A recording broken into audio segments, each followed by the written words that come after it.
Tēnā koutou katoa. Welcome to Auckland Libraries Tamaki Pātaka Kōrero Heritage Talks, ko Jane Wild tōku ingoa. And it's my pleasure to introduce Mary Kisler, who, in the context of the Auckland Art Gallery Toi o Tamaki, needs little introduction. Mary is Curator Emerita here.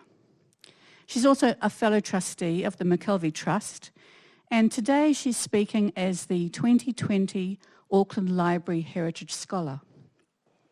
2020 was a year when it was challenging to be a researcher in residence in the library reading room. 2021 could also be, but we're focusing on 2020. It was closed for a considerable part of the year. Indefatigable Mary researched at a distance when we were closed, transcribing some of the hundreds of photographs of James's letters that she took herself on her trusty device. I think it's probably this one right here. Thank you for this, Mary. This will help us to enhance the records, to make the James Tannock Mackelvie papers more accessible.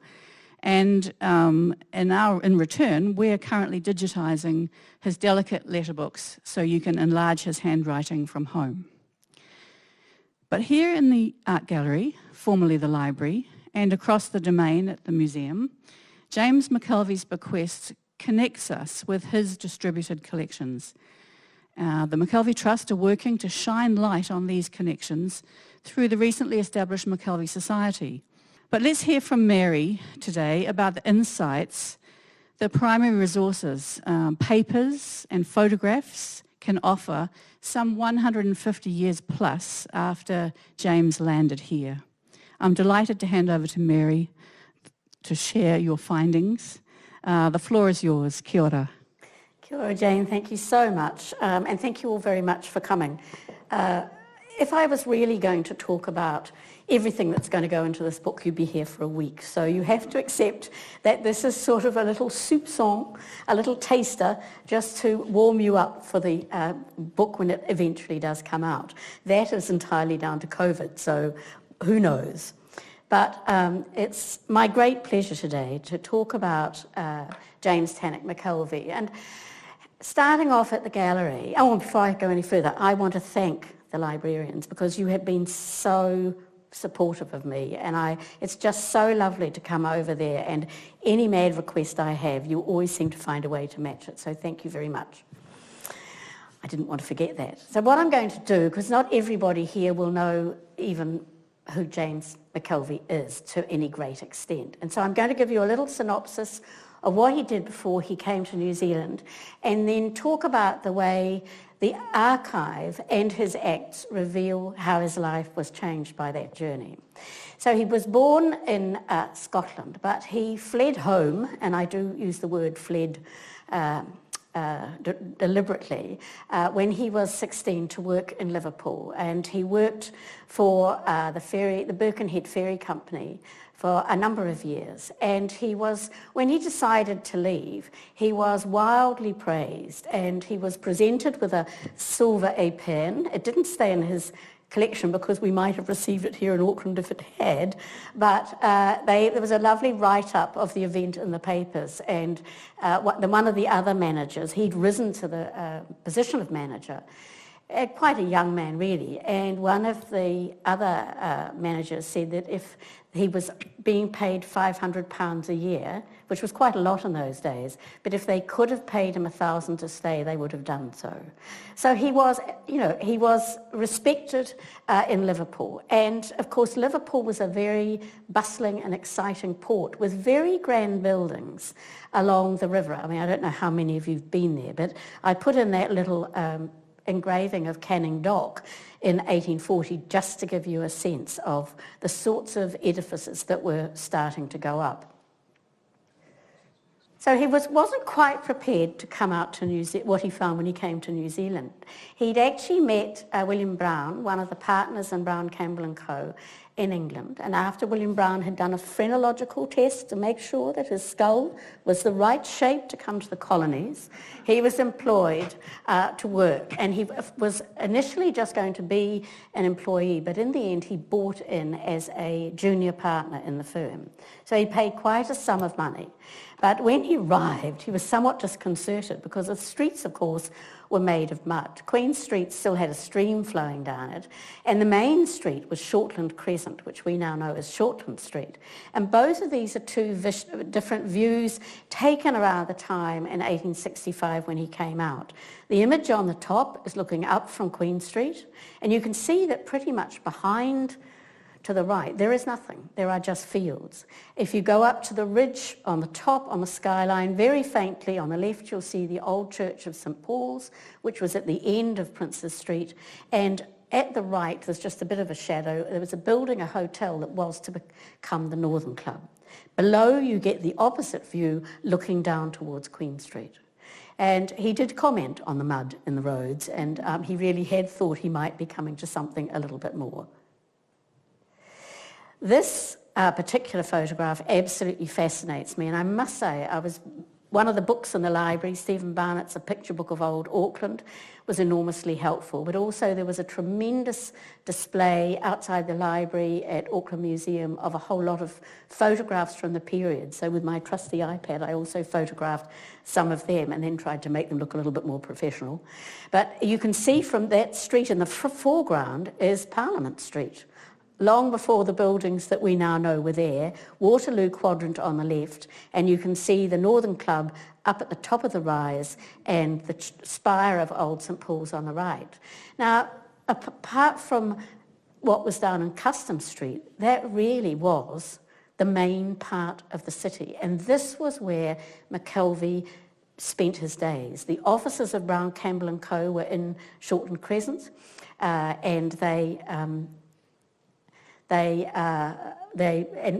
all three, Mackelvie, William Brown and Logan Campbell, had their dwellings up on what was called German Street, which actually is now Anzac Avenue.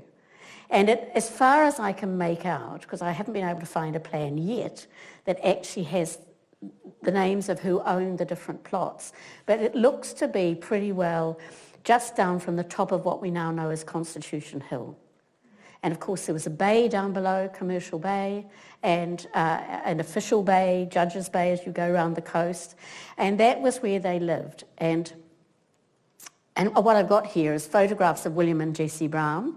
And I used this bust of Logan Campbell because it was done around 1865, which was when Mackelvie came here, and also Thomas Russell, who'd arrived in 1840. So there were a small group of very canny businessmen who'd come in 1840 and very quickly were joined by entrepreneurs who were very keen in speculating and investing in this new venture, which was Auckland. And Logan Campbell, of course, and Brown had originally built Acacia Cottage, which was their first dwelling, which was actually in Shortland Crescent as well. And of course that then got moved out later to One Tree Hill, after Logan Campbell had bought all that land. The photograph on the right, and it took me, I have to say, hours and hours and hours to work this out. But the double-peaked house on the right is Willowbank, which was the second home of the Browns. And the house on the left is Logan Bank, but it is after Mackelvie had helped to rebuild it for Logan Campbell while he was in England, and it was clad in concrete. So it originally had a double peak as well. So I don't know quite how they did that, but it was one of the first concrete dwellings in Auckland, and the retreat where Mackelvie lived was a tiny little cottage that was crammed in between the two. And this is a fantastic photograph, thanks to the library again, of the retreat. And when John Stackpole wrote his centenary book about Mackelvie, he talked about him living there, living the life of Riley, with a black manservant and a beautiful garden. Well, this is a photograph that shows the development of the garden. And I wanted, it's very hard for us to look at these black and white photographs and imagine what it really looked like. So I've included this lovely watercolour because this is also the house of Captain King in Jermyn Street from 1858, just so that in your mind it helps you translate it into colour. But Jermyn Street was a very good address, and you can see that Mackelvie's put in steps. It's much more modest than either Logan Bank or Willow Bank. And obviously they didn't have very good lawnmowers because the lawn is rather scrappy. But you can see that he's planted a great selection of plants. Now, Campbell and Brown were involved in a huge range of trading ventures. They functioned as a shop. So they were selling everything that the settlers might need, from tins of coffee and tea and tobacco and butter and anything that you might need, but also picks, hence the title of the talk, and equipment that could be used for building. But they also invested in timber, because there was a very rich trade of spars going back from New Zealand to England and to Australia. A lot of kauri in particular was used for building in Australia, and I think he also sent it to some got sent to South America. Now I've included here again, just to contextualise, these two watercolours by Charles Heafy, which rather lyricise what the grim reality of timber milling was in the north. And if any of you have been to the Matakauri Museum, you'll have seen photographs which will show you just how rough it was. But at least it's a fascinating record of the time. And one of the investments that Mackelvie made on behalf of Logan Campbell and Brown was to buy the Aratapo sawmill on the northern Wairoa, so very close actually to where these watercolours by Heafy were made. And this sawmill, this is a very good indication of the ups and downs of the market in New Zealand, because the mill had been constructed for £5,000. And just shortly after Mackelvie arrived here, there was an economic slump, and he was able to buy it for £500. And this happened again and again. There's one part of my Quaker soul which thinks that all of these businessmen were sort of vultures in a sense, and that they were really out for the main chance. And of course, it was a gamble, and often you could go bankrupt and go under. And one of the things that Mackelvie did was he stopped the store giving credit, because many people bought on credit. And when he realised that things were going to get economically difficult, he actually stopped credit, and you actually had to pay with cash. Now, one of the wonderful things in this archive is there are hundreds, if not over 1,000 letters of different sorts. But Mackelvie also kept all sorts of little labels and brochures that fill in some of the pictures of what the business also did. Now, there's a number of references in the letters to Nobles and Hoare, and they were one of the leading varnish manufacturing companies in London. They also sold in France, and of course what they needed for their varnish was kauri gum. And so that was another aspect of the business. And he kept the label. He's also got this bill here on the left-hand side. This particular one is, they did varnish for cars and for house paints. And I managed to find online a copy of a varnish tin just to add it in for colour. So this is, in a sense, what my project is doing, is taking something that's black and white and turning it into colour, if you like, as a kind of metaphor. Mackelvie had signed a contract with Brown, Campbell Co. originally, and Clause 8 said that he must not invest any money of his own in ventures that the firm was invested in. But then he became a partner, and he'd actually paid more than £4,000 to become a partner. So he was a junior partner, but he felt that gave him the right to actually waive that side of the agreement. And one of the things that worried me when I first started doing all my research is somebody actually said to me, oh, well, of course, Mackelvie embezzled Brown and Campbell. Well, he didn't. There are thousands of documents. There are lots and lots of sheets of liabilities and assets. And he never used Brown, Campbell and Co.'s money to invest on his own. He had plenty that he had made himself. So he'd come out to New Zealand with quite a lot of money in his pocket. And of course, one of the things that lifted Auckland out of recession at the end of the 1860s was the discovery of gold in Coromandel. And I was delighted to discover these lovely works are all in Auckland Art Gallery's collection. And it's a wonderful sort of synergy with this project to be able to use works by other artists that we hold here, along with the records that are both at the museum and at special collections. And before Thames itself was formed, there were two tiny, and I don't even think you can call them villages. One was called Shortland and one was called Grahamstown. And these watercolours are done in 1868, exactly the time when Mackelvie starts to invest in the gold mines. He also invests for Campbell Co. And in one letter to one of the other merchants, he says that Campbell Co. have just got a dividend of £3,000 from the investment. So he's looking after their requirements as well as his own. But it's the gold mining investments ultimately that give him the ongoing wealth, the dividends, that allow him to, when he goes back to England, to start to acquire works of art and other objects. But as you can see, this was really just a couple of huts when it began. He bought a piece of land in Grahamstown and set up a store there so that Campbell Co. could sell their goods within the tiny settlement itself. And what happens in the end is, as the two villages grow, they merge together and they become the town of Thames. So it was always referred to as the Thames because of the river, and it was only when they amalgamated that the town takes the name of Thames itself. There are, I think because this was getting too long, this talk, I didn't include it, but there are two little drawings. They're very faint, so it would have been hard for you to see them in the archive, which shows the two different tunnels that were being dug and where they felt the reefs of quartz. This is all quartz bearing gold rather than just a pure gold seam. So the quartz had to be crushed and the gold extracted. He imports from England a quartz diamond drill to make it easier for the miners to work. And there are lots of records of all of the equipment.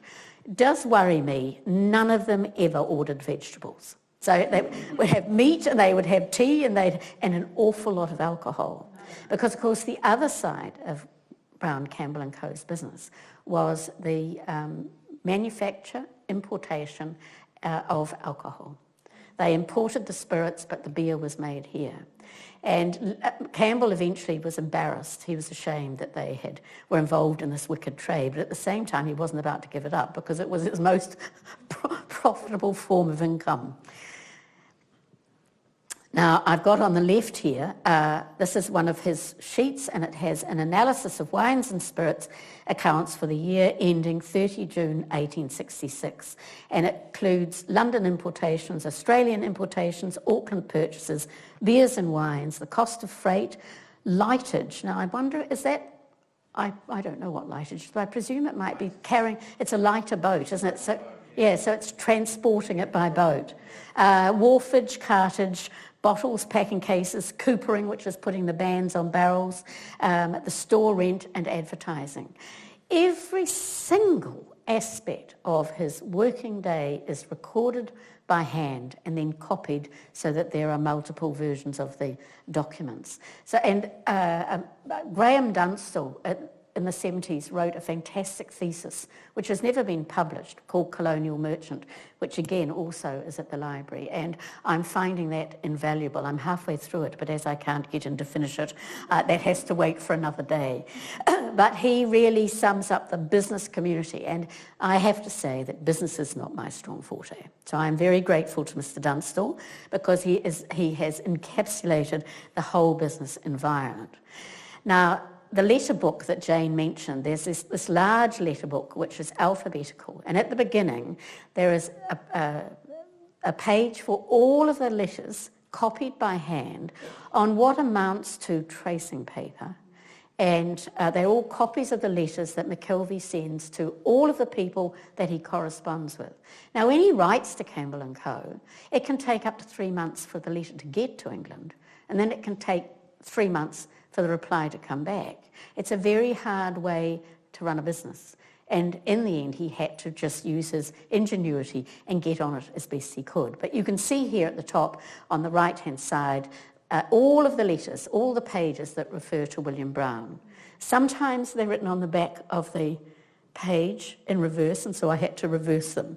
But that's one of my jobs once we've finished scanning them. I was going to try and write them all out, but I'd have gone blind quite early in the piece. So these are all being scanned now, and I'm very, very grateful. But Mackelvie wasn't just involved in business. He and a group of fellow Aucklanders set up what was called the Acclimatisation Society.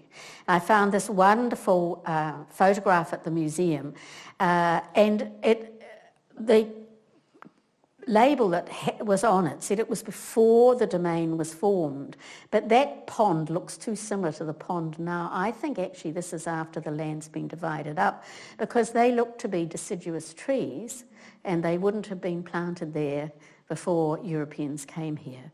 But you can see, if you think of the domain today and the massive trees that you have there, they really were starting from rough bush. And they then set about planting. He was a very keen gardener, Mackelvie, and very interested in plants from a scientific point of view as well. But he also loved animals, and there's letters about ordering frogs from Australia and releasing 2 of them.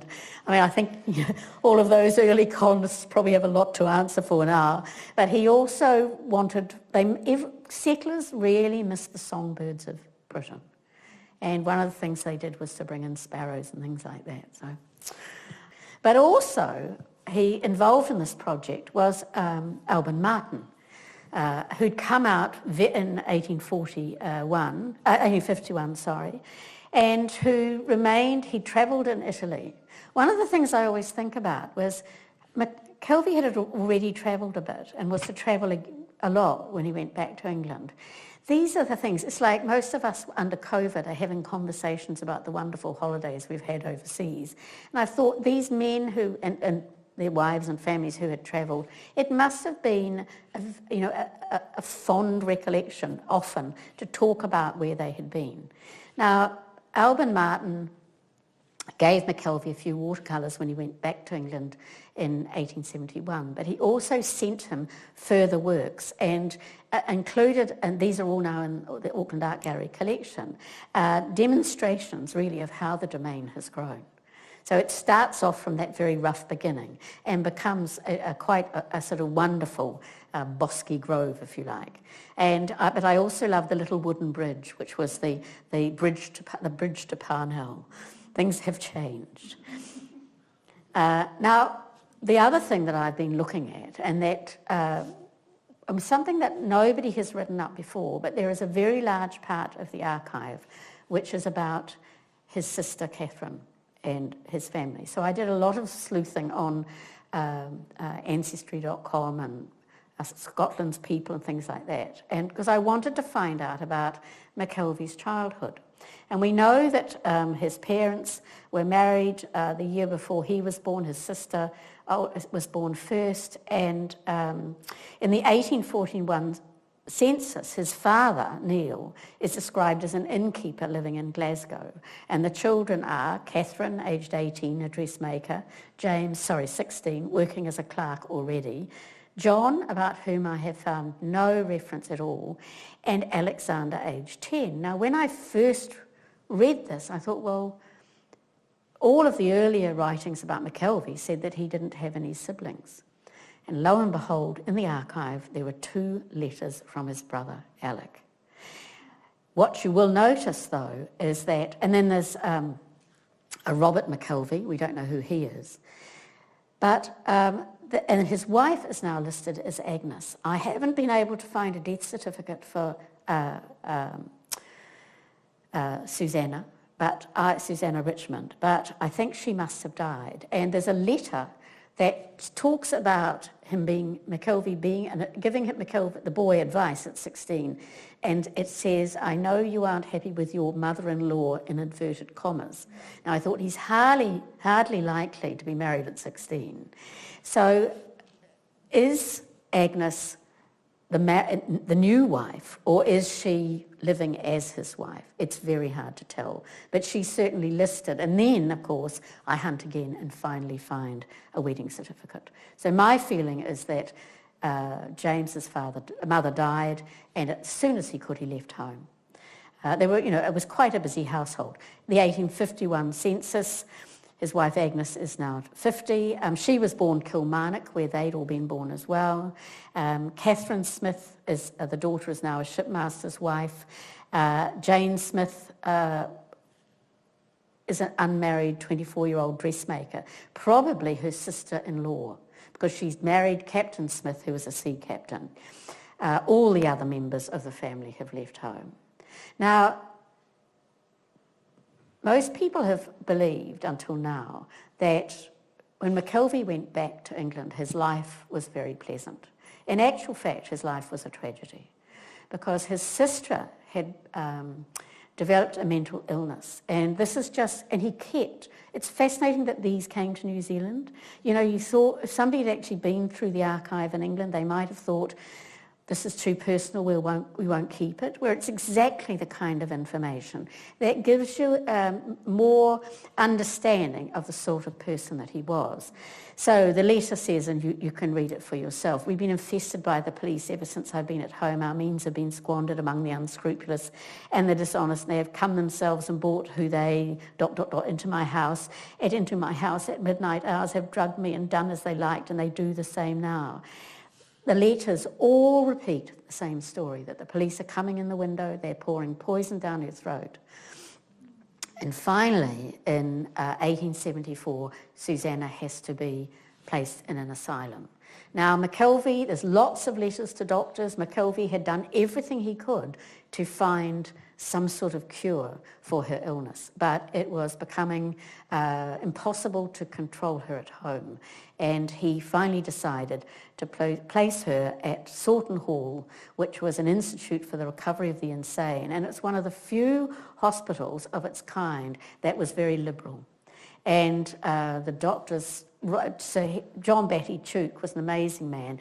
He took it over in 78, and there's a lot of letters between Tuke, Painskull, who's Mackelvie's doctor in London, and about the condition of Catherine. That's her, it's probably hard for you to read, but I actually found online the asylum record for when she entered the asylum. And it starts a chain of events that radically affect Mackelvie, because she has those 3 children. So he takes over the care of the children. James, the younger, is now in his teens, and it appears that James, yet the younger, is showing the same kind of behaviours as his mother. So Mackelvie, he's also going blind. Mackelvie takes him to Switzerland to see the leading eye doctor, and nothing can be done for him. He places him finally in a school in the south of France with the son of a friend of his, because he goes to the south of France every winter to Hyères on the Riviera, because he has, probably it was TB, but he has very weak lungs and a bad heart. So he's in the south of France for half of the year, and the boy is along the coast. However, things turn tragic, and James dies because he is going blind. He cannot find his way to the dining room, and gradually he starves. The 2 sisters go down to see him, and they look after him, but the doctors say that there is nothing that can be done for him. And when he dies, he's buried at Menton in cemetery there, and I need to go to the south of France. However, not quite yet. The girls do not understand that when their father, who the sea captain, died, he died a bankrupt. So Mackelvie takes over the financial care of all of them. The girls don't know that, and they become deeply resentful to Mackelvie and write him quite nasty letters. They insist they're going to stay in the south of France. He's paying for everything. And in the end, his solicitor says he must write a rebuttal. And in the archive, there is the 8-page rebuttal, where he lays out everything that has happened, including the fact that James had tried to, had wanted to kill him with a knife. So there were, good grounds why Mackelvie wasn't that fond of James. You would have thought that they might have parted company at that point, but no, he continues to look after them until the eldest daughter gets married, and then when he dies, in his will, he leaves them £10,000 a year invested, and they can live on the interest from it. But it's a wonderful document, a social history document. However, not everything was grim, because Mackelvie goes back to England at a very exciting time. Now, the British Museum already existed, and the British Museum originally had been a bit like the Auckland Institute. It had everything in it.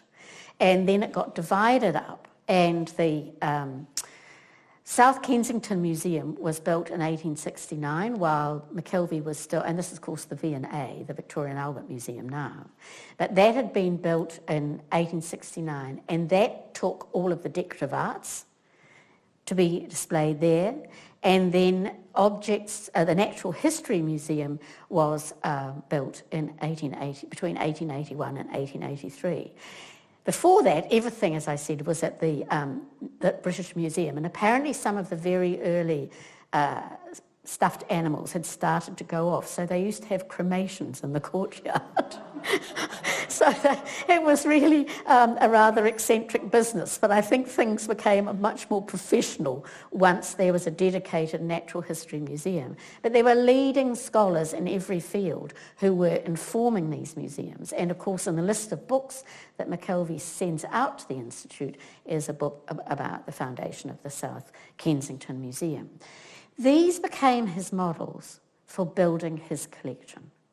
There's no doubt about that, and it's something that we're going to research more, but I just would put that in because it just helps to contextualise the background that he is now drawing on. Now, the other thing is that he continues his interest in acclimatisation societies. He gets letters from Auckland about how the domain is developing, but he also asks for plants to be sent from New Zealand to different gardens. Some go to Kew, but the other one, this piece we have on the right, is a letter addressed to Mackelvie, and I've put in the photograph of the zoological gardens in Paris, saying that the 3 different types of tree ferns have arrived, but that nobody had watered them on the journey, and so half of them had died. But there were enough that they could plant them out, and he was extremely thrilled to have them. So, and other flax seeds got sent from Auckland to Kew. All kinds of exchanges took place. So he's working as a sort of intermediary, if you like, at that level. But the other great tranche of letters are the letters to Thomas Cheeseman, who was the botanist who became the secretary and then the first curator of the Auckland Institute and then the Auckland Museum. And Mackelvie always writes on this paper. He sometimes has his letterhead printed, but his monogram printed, but he also draws it by hand on a lot of the documents. And I've just included one of the pages on the right where he sends out a whole lot of material that has been collected in Africa by his friend Whitford, who was a writer and explorer who'd written books about trade in Central Africa. I don't know if these artefacts are still in the museum because a lot of them are made of straw and they may not have lasted the test of time, but there were full sets of African costumes right down to the cap, 3 plain cotton cloth showing the indigo dyes, also the varieties of pattern and the fine sewing of the seams, and then 3 mixed cotton and grass cloths, and then a little statement at the bottom about him presenting it to the museum. Now, another friend in Auckland, and a number of these men became the first trustees after Mackelvie died, but all of the artworks were sent to David Murdoch, who was an inspector with the Bank of New Zealand and became a good friend of Mackelvie's. Now, every shipment that came out had a bill of lading, and this bill of lading is in the boat, the Ashmore, is in the archive. And of course, what it's listing is the arrival of the works that Mackelvie bought in 1882 from the Hamilton Palace sale, the biggest sale of a private art collection in the 19th century. And from it, he bought the Guido Reni, he bought another little painting that he thought was a Guido Reni. And in amongst the collection at the gallery, as a set of old master drawings that have the MU accession number. That means there wasn't a list of how they came into the collection. But what fascinates me is that amongst them, there is this drawing. And if you flip that drawing, you get the painting above it. And so my feeling is, somehow or other, this didn't get added in the vast catalogue that he drew up, or it wasn't annotated in enough detail to identify it. But it seems far too much of a coincidence to me that drawing is in the Mackelvie collection, and these are the works that he bought from Hamilton Palace. But he also sent out the most beautiful, he started sending to the Institute really hundreds of books that the Institute wanted, often on geography, travels of the South Pacific, books to do with trade, Captain Cook's journeys, bound volumes, and Cheeseman would write back and say, we need a set of these, and he would go out and seek them. But there are a number of books that are really very special, and of course one of them is Walter Buller's History of Birds in New Zealand. I found that, I couldn't find a cover on your website, Jane, but I found this of the original one, so I'm actually hoping that that's what's underneath, that's what's on the cover. But with these absolutely exquisite illustrations, and of course, the huia is a bird that is now extinct. And one of the terrible things about making bird collections is that they tended to shoot them first. So it's a great loss to the bird population of New Zealand. But this is a beautiful book, and very rare and very valuable as well is Alexander Shaw's catalogue of different specimens of cloth collected in the 3 voyages of Captain Cook.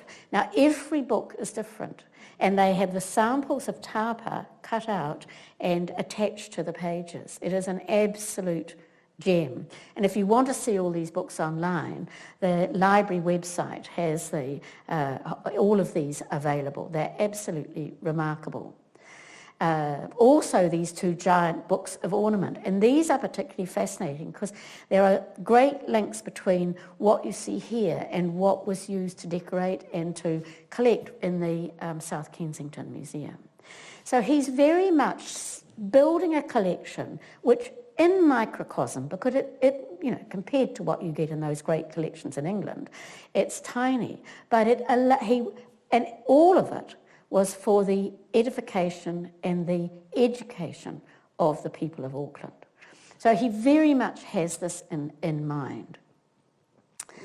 And the most wonderful book, I couldn't find a photograph of the whole extended pages, but the Illustrations to Adventures in New Zealand by Edward Jenningham Wakefield has these pages that fold out, so you have these vast watercolours, and they've been on display quite recently, haven't they, I think? Yeah, that's an absolutely beautiful book. He has a couple of booksellers in particular who this is in his archive. This is John Weldon, and also he has booksellers in Australia that he deals with. But he also has things that are more ephemeral and quirky. And there's this little piece of paper, and it's very hard to read it. November the 23rd, 1874, at Mr. Mackelvie to see the waxworks at Westminster Abbey.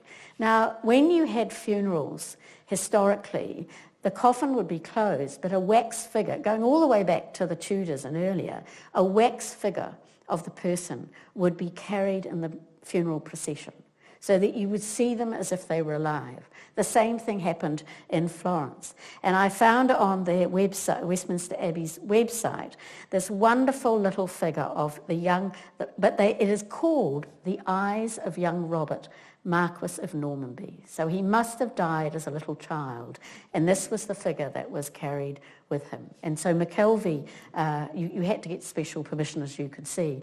But, you know, without the wig, there's something so human about that face. It's quite remarkable. But he also, in the archive, there is also this album. One of the things that's always puzzled me is, why are there so few photographs of Mackelvie? I have not found a photograph of a single member of his family, which is really frustrating, which is another reason why I need to go to Scotland. But in this album, these are cartes de visite, and they are made up of a whole range of different subjects. It's a thick album. And I'd often wondered why Mackelvie bought the Rainies. And in the first page, you've got several of the pages. There are works by Rainey, but he also is familiar with Raphael and with Guercino. On the bottom left, you see the library, bless them, photographed the backs of the cards before placing them back in the album. And so you can see he's written in his own handwriting. He doesn't write Raphael in English, he writes Raffaello. Now we know he speaks French, but he obviously understood a little bit of Italian as well and did spend time in Italy. I tried to find the original version of the Persian Sibyl. I have as yet been unable to find it. There's a lot of really bad copies, but I wasn't prepared to put them in. But once again, it's that thing of colour. But more fascinating still is this collection of quite remarkable photographs of Maori.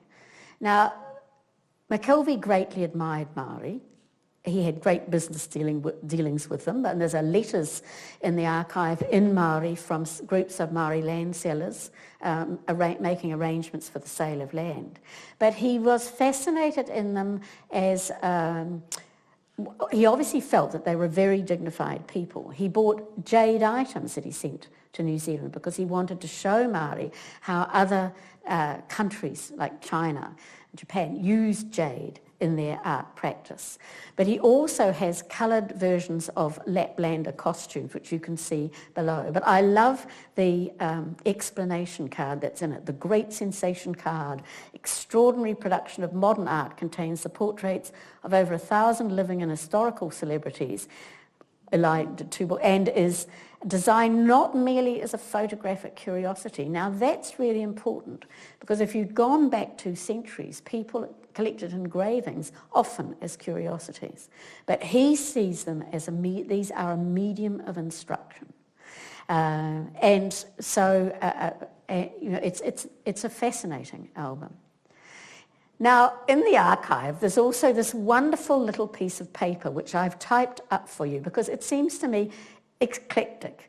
It refers to trapdoor spiders, the Judas tree, ants about the house, a cure for neuralgia, and also how to treat corns. I've put in a picture of a trapdoor spider in case any of you haven't seen them. I certainly haven't.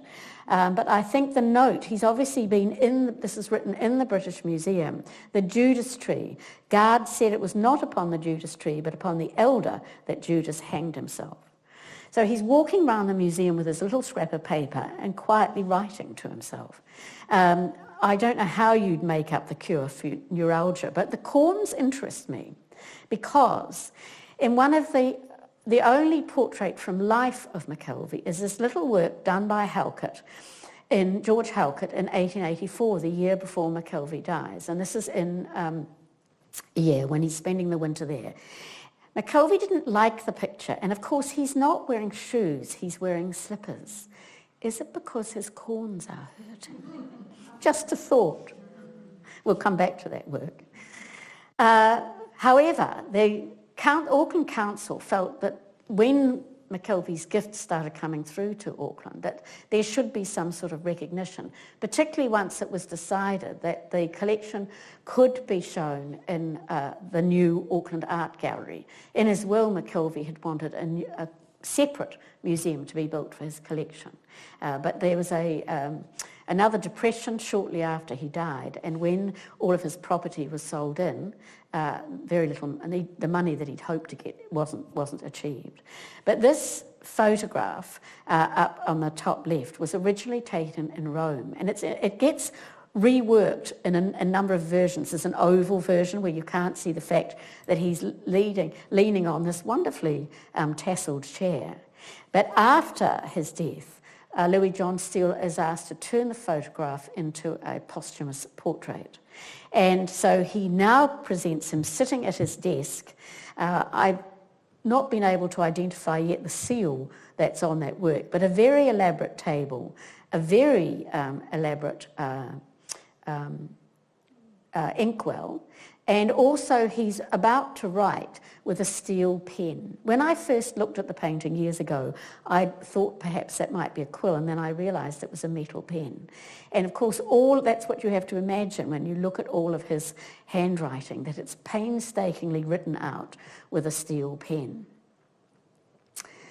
Now, when he died, it was discovered that he'd left everything to the people of Auckland, not to the council, but to the people of Auckland, in the care of the Mackelvie Trust that was to be formed. Alban Martin, Sir John Logan Campbell, Murdoch and Russell were the first 4 trustees. And of course, what he'd sent out in the previous years, the paintings that he sent out, were mostly on a very large scale. They were for public display. But this is just a little snapshot of what he had in his house. He rented a house in Victoria Street just behind Westminster Abbey, so he could probably have popped in and seen those waxworks quite often. But everything that he kept in his own collection was domestic in scale. A huge collection of prints, 1 or 2 watercolours, some of them Victorian, a number of the bronzes that will be in display in Sophie Matheson's exhibition on masculinities later in the year, and a little painting by Edward Armitage. He'd already sent out 2 works by Armitage to Auckland, but this is the one he kept. But one of the paintings that I'm ashamed to say I overlooked for many years until I finally realised why he bought it. And it was on display in the Northern Club for a long time, of which Mackelvie was a member, as well as the Auckland Club. This little work called the China Mender. But of course, if you collected ceramics, quite often they had to be fixed. And a China mender would go from village to village, town to town, and often use silver or lead to bind the broken pieces together. We've got an Adam plate at home, which when you turn it over has lines of silver in it. You can't tell from the front that it's been broken at all. So he had a huge number of small works, but he also had this remarkable collection of objects of virtu, as he described them. And these are the works that are held at Auckland Museum. And of course, amongst them, this is just a tiny taste, amongst them you can see the vase that appears in that watercolour by Halkett. Now I just want to finish by talking a bit more about that watercolour. One of the things that comes across in the archive are the number of letters from people writing to Mackelvie to thank him for his kindness, for his friendship, for his generosity. In New Zealand, he allowed the ratbag son of a friend in England to come out to try and set him up in business and make a man of him. The boy thought he'd arrive and marry a rich widow. Well, I don't think there were many of them in Auckland at the time. And Mackelvie pretty well put him on the straight and narrow. And there's the wonderful letters from the father thanking him for his kindness. There's a letter from a convent round the corner from Westminster Abbey where he donates clothing, a lovely letter from the Mother Superior thanking him for his generosity. There are letters from old friends, one particularly poignant one of a William Williams who used to spend the winter, he and his family spent the winters in Ayr with Mackelvie, and he's dying, and he writes about My dear, dear old friend, we may never see each other again. It's the saddest letter, but it's full of warmth and affection. And one of the things I think, I had a lovely long conversation to Russell Stone recently, and he actually did say that he thought maybe he'd been slightly hard on Mackelvie in his books about Logan Campbell. And I said to him, well, why do you think Logan Campbell didn't like Mackelvie? And he said, Mackelvie was liked. And Logan Campbell slightly resented that. One of Mackelvie's friends, James McFarlane, used to write him letters, and at one point, he very unkindly talks about Logan Campbell, who has to return to New Zealand after Mackelvie, or just before Mackelvie leaves, to take over the firm again. He didn't want to come back, but the Browns weren't going to come back, so somebody had to do it. And McFarlane talks about Campbell skulking round town like an old miser. But he also refers to Lady Campbell as Lady Macbeth. So I think, it's a very interesting thing. It is I can understand why at face value you might, unless you went through every document in the archive, you might feel that Mackelvie had actually used Campbell's money. But it is very obvious when you go through thousands of papers about his business that in actual fact he's buying for himself, but he's also buying for the firm. And when many firms went under in that second half of the 1860s, because of his acumen, Brown and Campbell stayed afloat and actually ended up doing extremely well. So that is my little romp through the archives, and but I hope that it just gives you a slightly better sense of Mackelvie the man. And of course all of this is grist to our mill when David Maskell and I finished the biography of Mackelvie. And I very much wanted to bring that personal side in as well, because it paints the whole picture. Looking at business documents is only one side of the story. Thank you.